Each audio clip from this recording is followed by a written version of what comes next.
And now, it's time to sit back and enjoy the Two True Freaks Internet Radio Broadcast. Attention, people of Earth. Do not resist us. All who oppose us shall be annihilated. We command the most powerful army of monsters in the universe. They are sure to defeat your Earth monsters. All those who are hearing this are now under the control of the Earth Destruction Directive.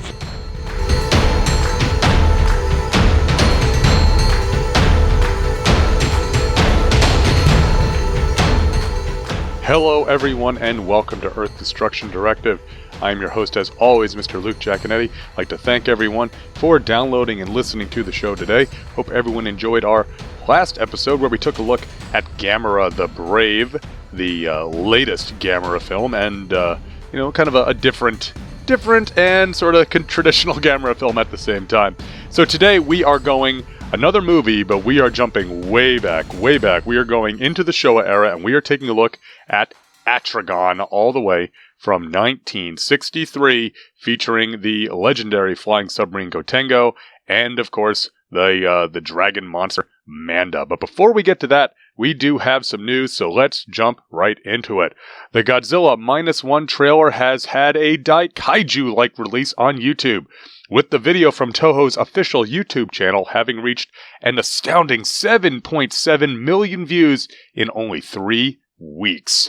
Now, needless to say, the excitement around this film is palpable, both within the fandom as well as the general public. Now, I've seen many articles across the internet hyping the release, both what I would consider fan sites as well as like general sites. That is the pop culture power and crossover appeal of Godzilla, and this film is just taking a lot of people by storm. So now we are on track for the November 1st release in Japan, followed by the December 1st release here in the West.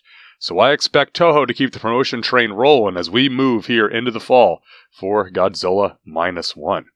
Now, in other Godzilla theatrical news, Godzilla 2000 is returning to the theaters in the US. For its 23rd anniversary, Godzilla 2000 is getting a special engagement from Fathom Events in November. The show is not listed on the Fathom Events site as of yet, but Fandango is showing a November 1st date for this screening event. Now, the other thing I do want to say, we don't know at this time whether this will be the Japanese original, whether this will be the international English dub, or if it will be the version prepared by Sony for that original US release. You'll remember that Toho had their international dub, which Sony TriStar was not happy with, so they commissioned a new dub, which is the one we got here in the States for the Godzilla 2000 theatrical release. Now, longtime listeners will remember that I did in fact see Godzilla 2000 during its initial US theatrical run, and that I shared that theater with a certain young man who managed to take the word dad and make it into 2 syllables somehow. Go check out episode 16 of the show for details.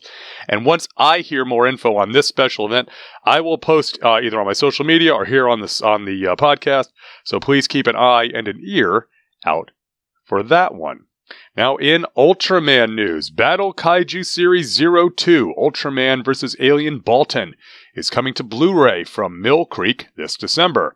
This is a collection of episodes from various Ultra Series shows featuring that fan favorite alien ninja, Baltan.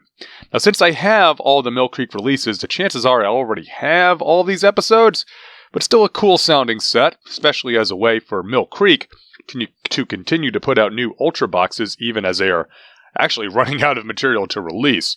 Now, the set is due on December 19th. You can pre-order it on Amazon. And a hat tip to my brother Jason for letting me know about this one on Facebook. In other home media news, SRS Cinema has announced a new Daikaiju release. Yuzo, the Biggest Battle in Tokyo, is a 2022 tokusatsu comedy from writer and director Yoshikazu Ishii, best known for another film SRS released on home media, Attack of the Giant Teacher. The official description from SRS goes a little something like this. Yuzo Uki is unexpectedly fired. Managing to find a new job, Yuzo navigates the maze of crazy coworkers. Yuzo is undaunted, but he is bullied by his new workmates and dumped by his girlfriend. Suddenly, an alien encounter changes everything as it feeds off the co-workers and melds with their madness, creating an explosion of energy that plunges the town into chaos. Only Yuzo can save them from this crisis. No release date or formats have been announced, but given that this is SRS and what they've done in the past, I'm expecting both a Blu-ray and VHS release, potentially a DVD, although mostly it's been Blu-ray and VHS lately, and hopefully a cool poster to go along with them. Now, more information on this film and this release, I should say, as it develops, but I will say I have supported pretty much every Daikaiju and Tokusatsu release that SRS has done, so I will definitely be picking this one up. And finally, in other independent Daikaiju news, The Loch Ness Horror is coming from Uncorked Entertainment on digital platforms and DVD on November 7th. The official description goes, a submarine vanishing prompts a rescue operation that comes face to face with the cause, the Loch Ness Monster. Having escaped the loch, it has now unleashed decades of pent-up aggression on all those it encounters. In a fight for survival, our team of rescue operatives must overcome the terrors both beneath them and within their ranks. Now, in the broad strokes, the concept reminds me of the legendary unproduced crossover between Hammer and Toho, Nessie, although I strongly suspect that this one will not be quite as ambitious. Still, looks like fun, so check out the trailer and make your own judgment. Hat tip to Rue Morgue for this story, and you can find the trailer on the Rue Morgue website.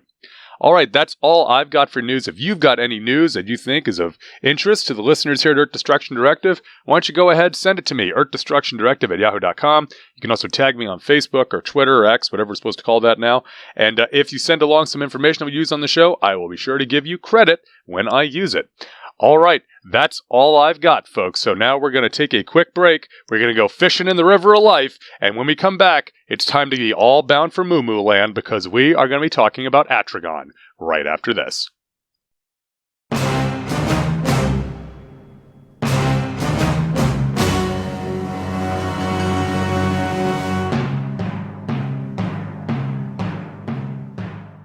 My name is Grundy, born on a Monday. The following recording was taken from an NSA wiretap of a Back to the Bins taping. No names have been changed. Everyone is guilty. Do I need mine, or am I good where I'm at? Well, now you do. If I have mine, you have yours. You might want to yours only if you do have it set to automatically, because you don't want it to automatically, because the thing never works right. Because what'll happen is it'll be used to you at a particular and then if you go out of that, it scrambles to a and it doesn't fast enough. So it's better to just set it up. Oh, okay. It really doesn't work well. So I checked. Right. I checked my my king. It definitely billed me for the hotel for all three of us. Join Back to the Bins every week for goodness. Solomon Grundy hate voiceovers. Alright, folks, we are back here on Earth Destruction Directive. Time to make mine a 99 and get into our feature. We are talking about the film Atragon, which its Japanese title is Kaitei Gunkan, literally the undersea warship, which was released to Japanese theaters by Toho on December 22nd, 1963. American International Pictures released a shortened English dub version of the film to American theaters in December of 1964. Now we have three writers sort of credited on this. So our first writer is Shunro Oshikawa, who is credited with the story. Oshikawa was a pioneer of science fiction in Japan, and his most well-known work is Kaito Boken Kidan Kaitei Gunkan, literally Undersea Warship, A Fantastic Tale of Island Adventure, which was written in 1900, in a story depicting an alternate future where Japan is at war with Russia, and it features a undersea warship, a submarine. Now, the book was so successful that it actually spawned a series of 5 follow-up stories through 1907. Oshikawa is generally credited as helping create the genre of adventure fiction in Japan, but his works also helped to popularize nationalism and imperialism in Japan through popular culture during this period. Now, Oshikawa's works mostly remain untranslated, and thus his influence is primarily remembered only in Japan, with the exception being of adaptations of his work, such as this film. Now, Wikizilla lists Shigeru Komatsuzaki as an uncredited contributor to the story. Now, Komatsuzaki was an author and an artist, perhaps best known actually for his commercial artwork for model kits in Japan, ranging from Gundam to Thunderbirds and Captain Scarlet.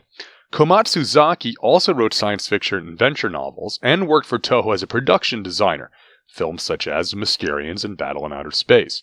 Now, one of his books, The Undersea Kingdom, is tagged with a characters inspired by credit on Wikizilla for the use of the Mu Empire as the enemies, I should say, in this film. Now, he is uncredited, so I don't know to what extent that is, whether it was just something unofficial, but there you go. I'll let you sort that one out for yourself.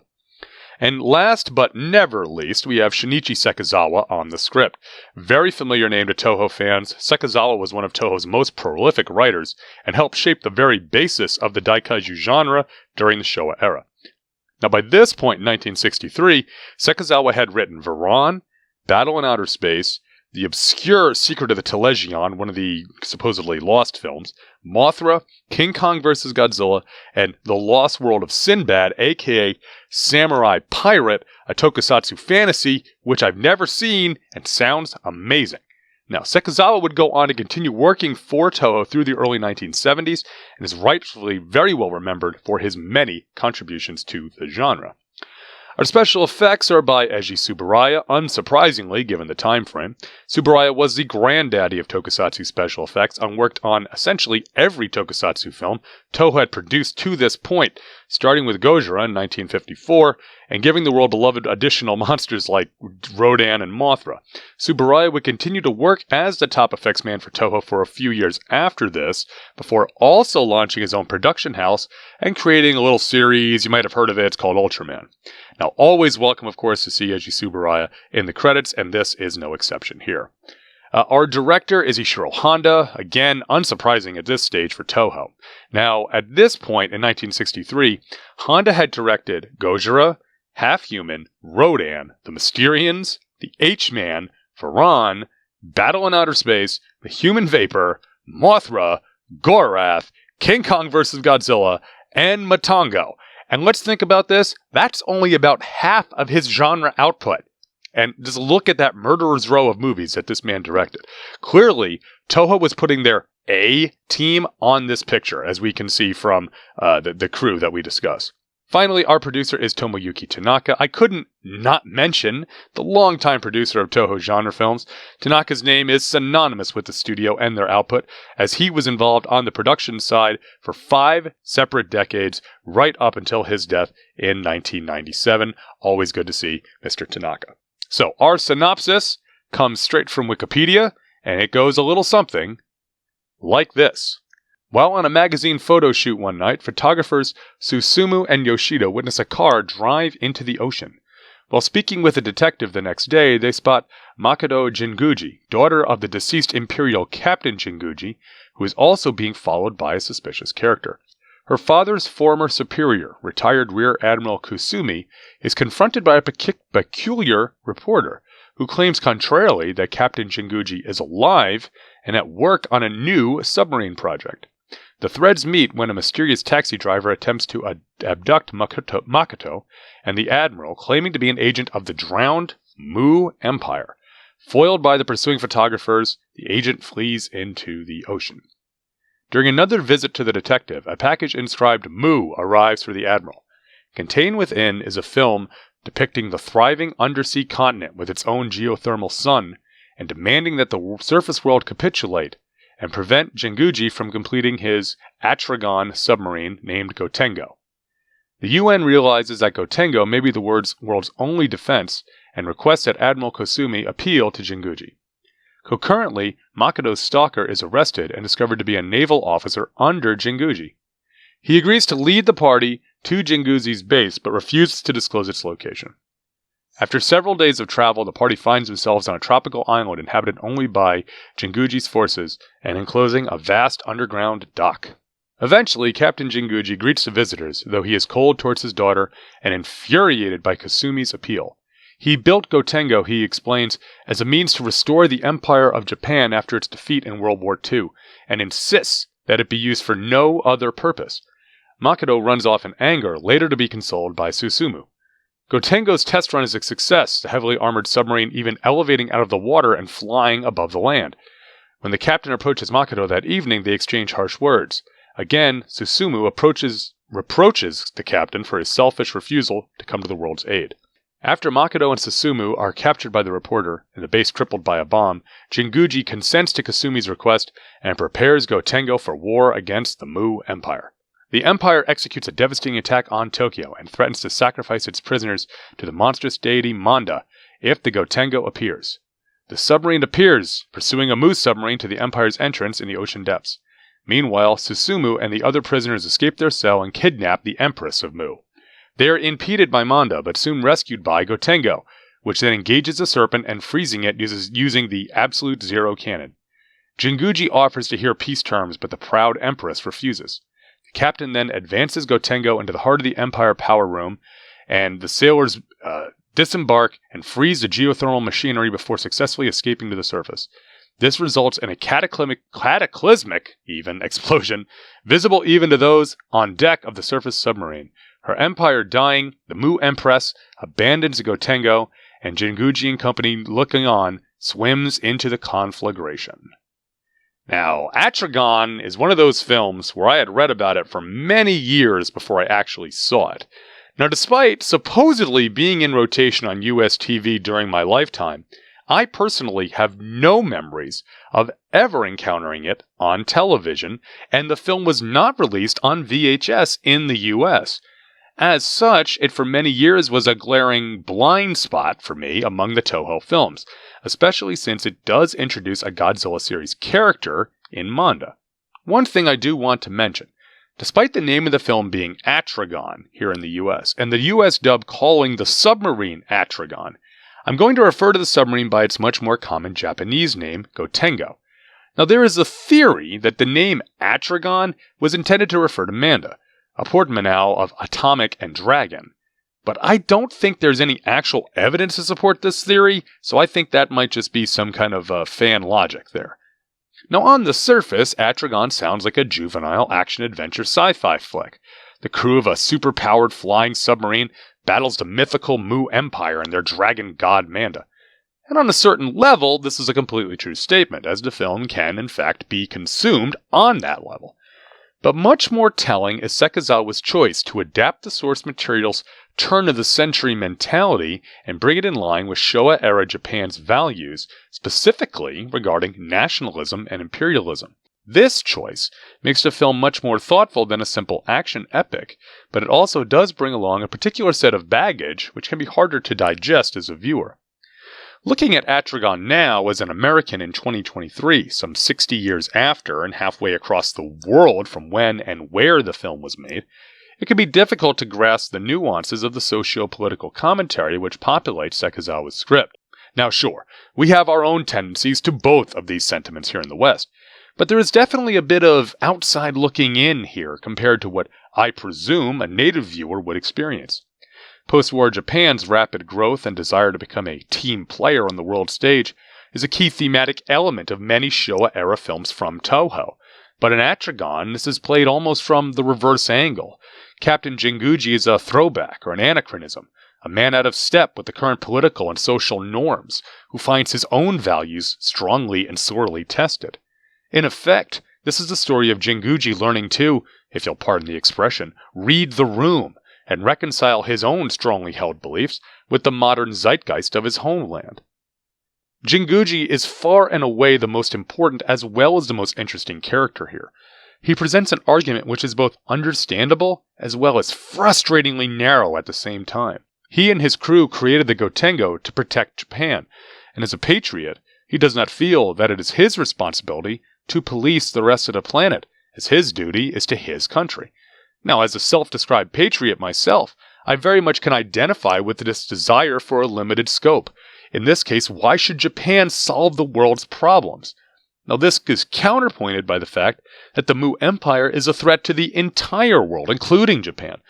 If the Mu Empire rips the planet apart, would not Japan also be impacted? Jinguji's close-mindedness and one-track way of life is difficult with which the viewer to sympathize.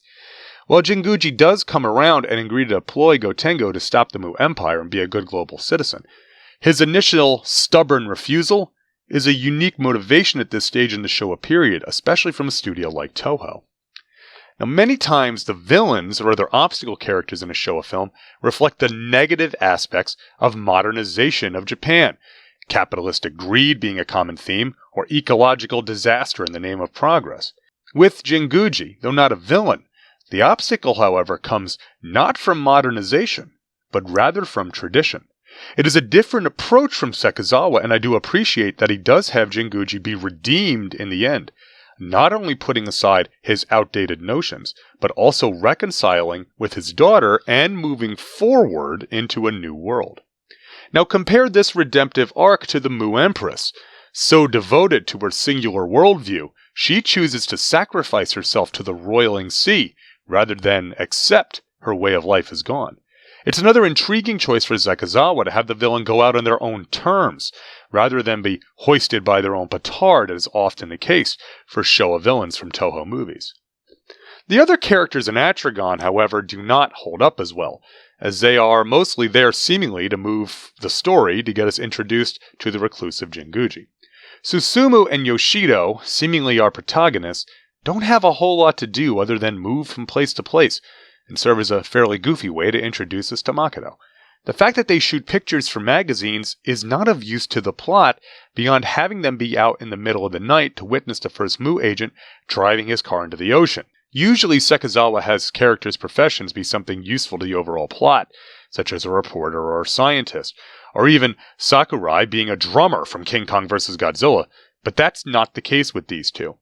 Their capture and escape from the Mu Empire is a good enough action sequence, but other than them straight up stabbing a guard to death, it is not one of the more memorable types of scenes of that nature from Toho's films of this era.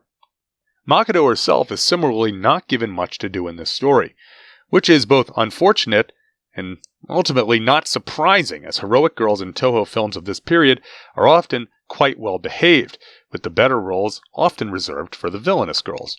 She does get to have her big dramatic moments with her father, which as a dad I very much appreciated, but again, she's mostly there to be moved around like a chess piece. I will say the other character which I would like to mention is the High Priest of Mu, who is a different take on a stock Daikaiju character, a stock character often appearing in any film involving a monster god on a South Seas island.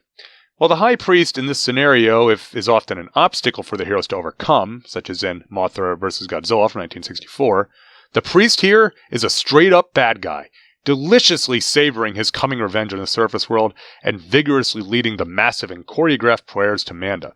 It's a small role, but certainly a memorable one. Now, I do also want to mention the seemingly ubiquitous native prayer scene, as we often get in films like this, where we have a monster god.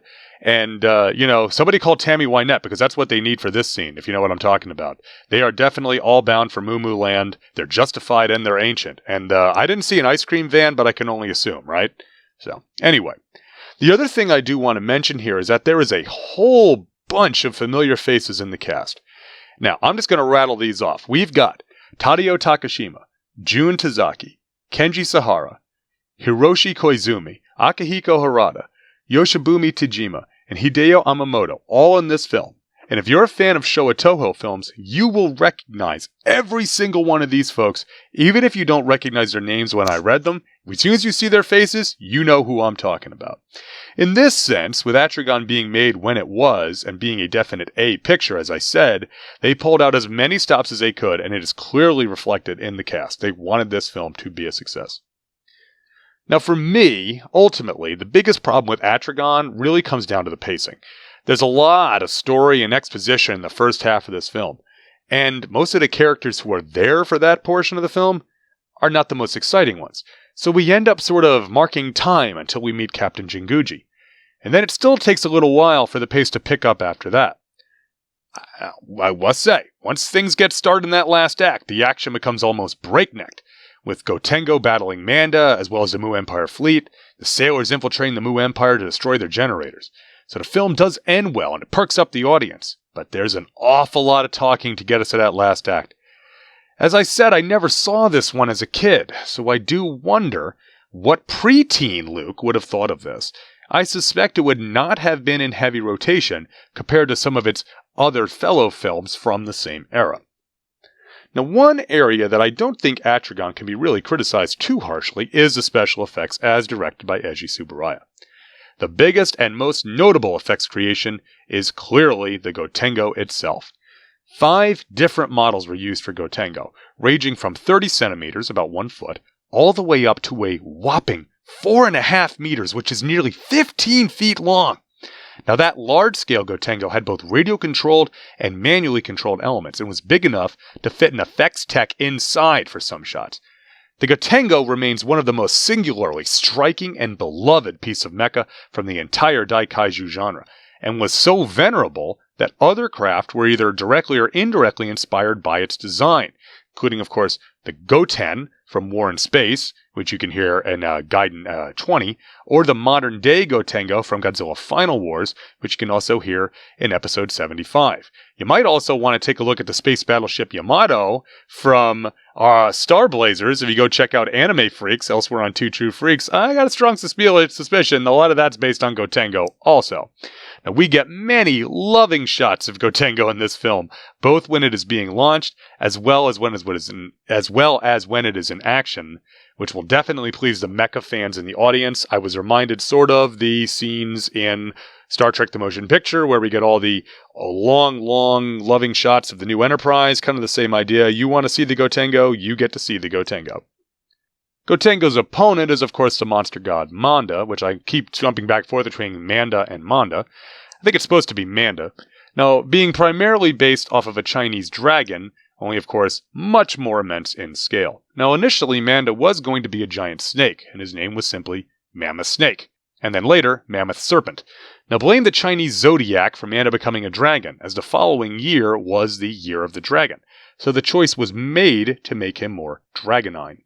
Now, similar to the Gotengo, there were different sized Manda puppets created, with the smallest being only about 20 centimeters, to the largest being 5 meters long with a radio-controlled jaw.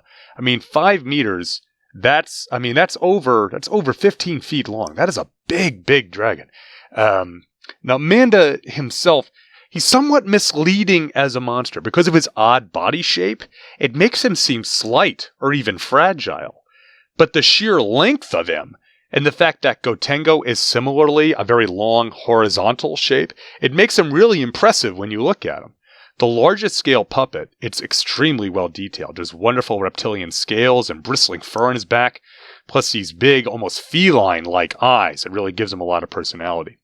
Manda, of course, would make an extended cameo in Destroy All Monsters, once again battle the Gotengo in Final Wars. That scene in Destroy All Monsters that most people remember, of course, is him wrapping himself around the elevated bridge in New York.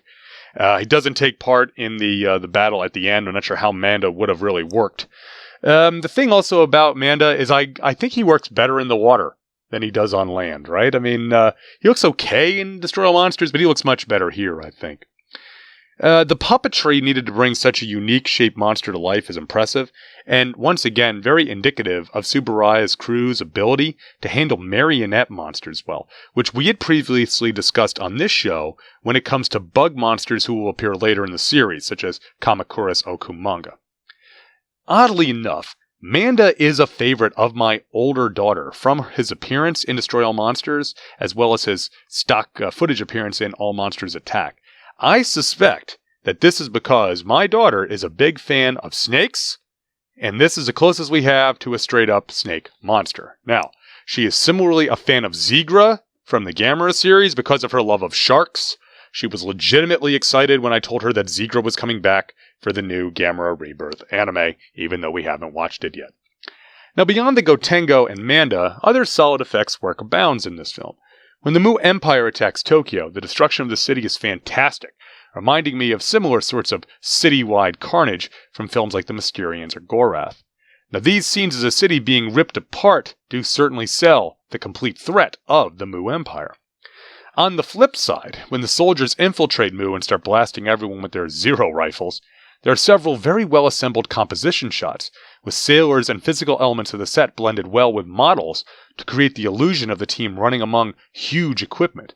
And the gigantic explosion as the continent of Mu goes up in a massive ball of flame and smoke is extremely satisfying as a viewer, as these Mu Empire people finally get what's coming to them. Overall, Atragon is an enjoyable film, but not one without its faults. It's too talky and too slow in the front half, and it does try one's patience a bit as the story gets moving. Once things get into gear, however, it's a solid sci-fi spectacle, filled with action and creative special effects. Now, despite the pacing, there are some very thoughtful characterizations, and several of the seemingly stock characters turn their archetypes on their heads in a nice twist. And it has a cast which any Toho fan will definitely appreciate. Atragon is very much worth checking out, especially if you are like me and never saw it as a kid. Now, if you would like to own Atragon, well, that is a little tough. The only way to own the movie here in the US is the now long out-of-print Tokyo Shock DVD, but in the interest of fairness, even that out-of-print DVD can be found on Amazon for about $27 or so as of this recording. That DVD has both the Japanese and English tracks, so you do have your choice of which version of the film you would like to watch. Additionally, Atragon can be purchased from Amazon Prime Video, and is streaming for free with ads on Tubi and Plex, but be aware that that streaming version is the US version only from the outfit Cheesy Flicks, so it is in fact the dubbed one. But it's still free, so do what you got. Alright, I now throw it to you, the listeners. What do you think? Are you a fan of Atragon? Do you like the Gotengo? Are you a fan of Manda? Do you think this film, is a classic, or do you think maybe it's a little talky? I'd love to hear some feedback on this, so email me, earthdestructiondirective@yahoo.com. You can also get in touch with me on Facebook or Twitter, or leave a comment on the YouTube, however you want to get in touch, and I'd love to talk about these here on the show. Alright, I'm going to take a quick break, and when we come back, we're going to get some listener feedback and close out the show here on Earth Destruction Directive. Kenny, I'm starting a podcast. Recruit me a co-host with attitude.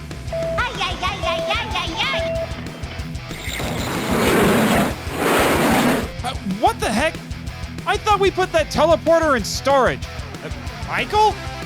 Next time you want me on Kaiju Weekly, tell Jimmy to... Drop the act, Nathan. This is not the Monster Island Film Vault. Okay, fine. But what's going on? I'm having you join me on The Power Trip, a journey through the Power Rangers franchise.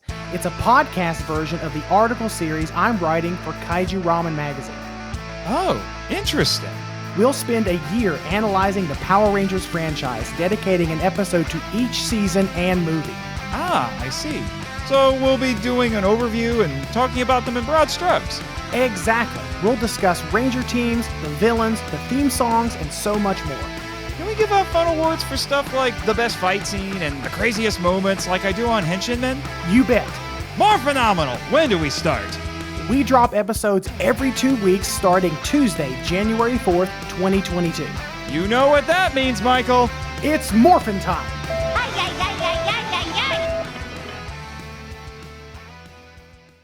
All right, folks, we are back here on Earth Destruction Directive, and now it's time for a little bit of listener feedback. If you would like to get in touch with the show, you can email me at earthdestructiondirective@yahoo.com. You can also reach me on Facebook. Just search for Luke EDD. You can also find me on Twitter /X @LJacone and use the hashtag Earth Destruction Directive.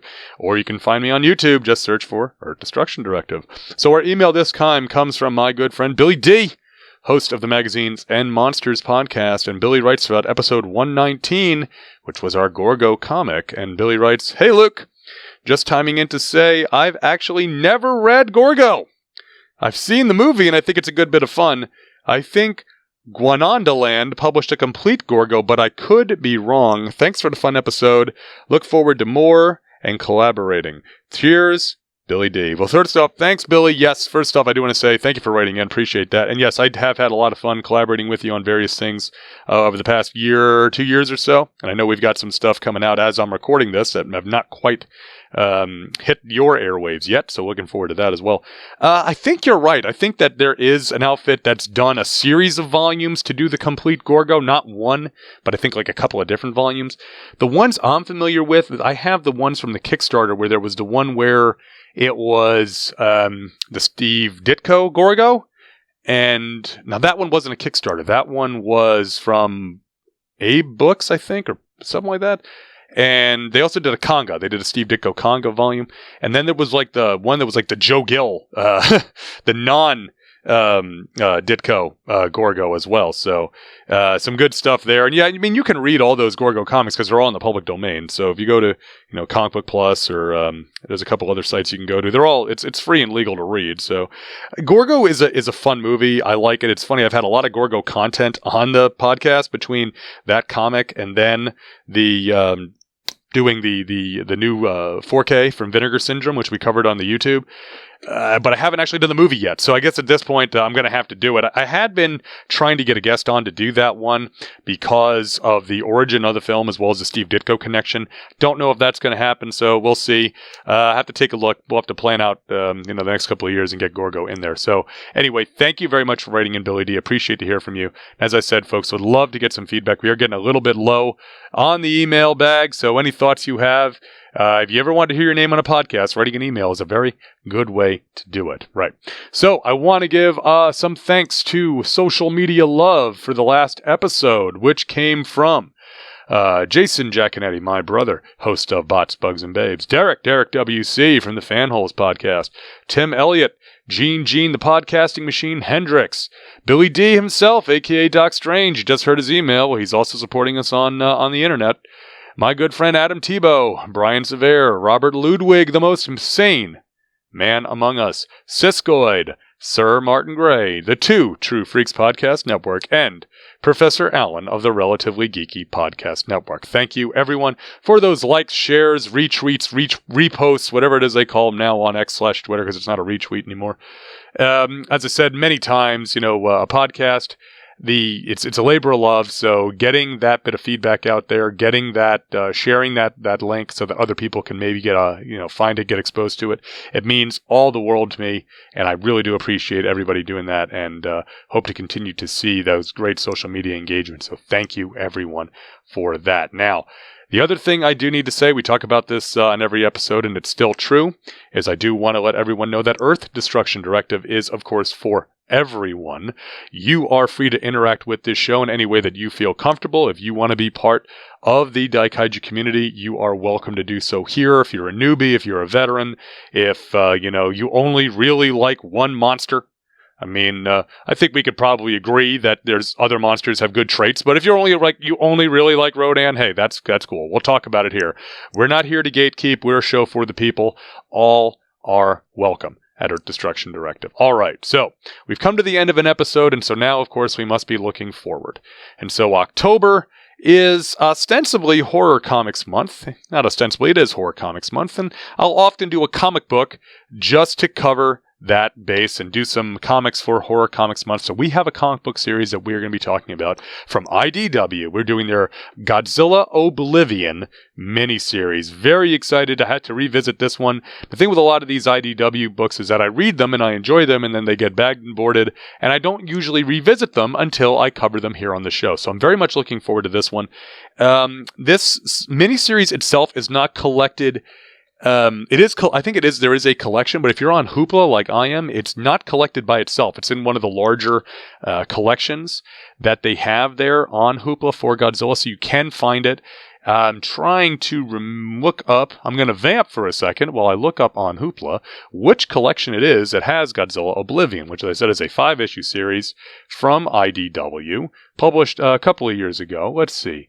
If I go to my favorites, it is Godzilla World of Monsters. Look at that, wasn't too bad. So World of Monsters actually collects Oblivion and Cataclysm and Gangsters and Goliath. Now, we've covered Gangsters and Goliath, and I think we've covered Cataclysm also, for that matter. So this one will have Oblivion, and just to give you a little preview, when a reckless scientist opens a portal to an alternate dimension ruled by Godzilla and his brethren, a single baby kaiju stowaway could spell disaster for our monster-free world. So, sounds exciting. So please check it out, and you can read along with us as we cover it here on the show.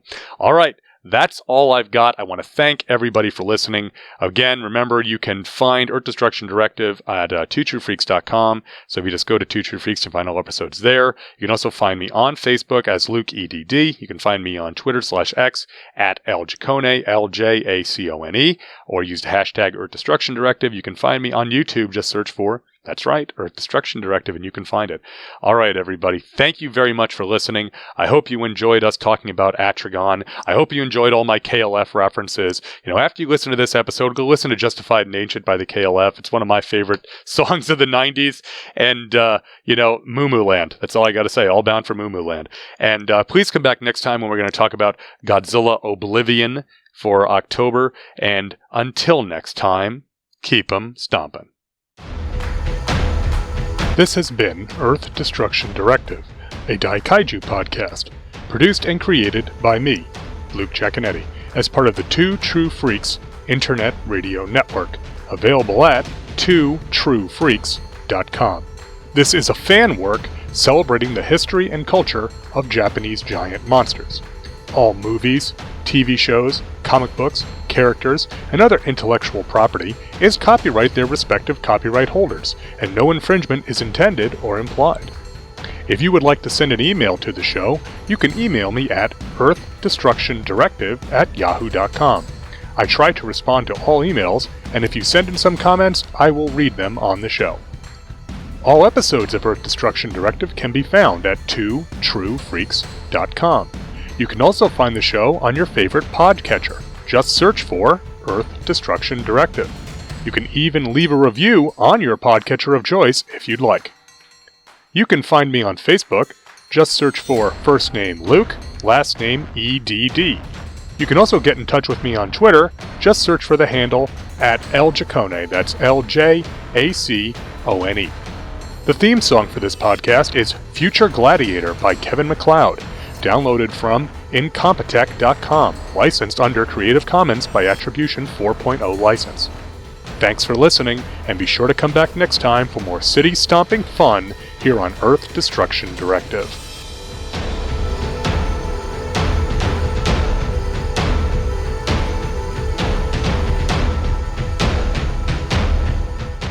Tune in next time to hear the crusty old podcaster from Oklahoma say, "There's a WTF moment if I ever saw one."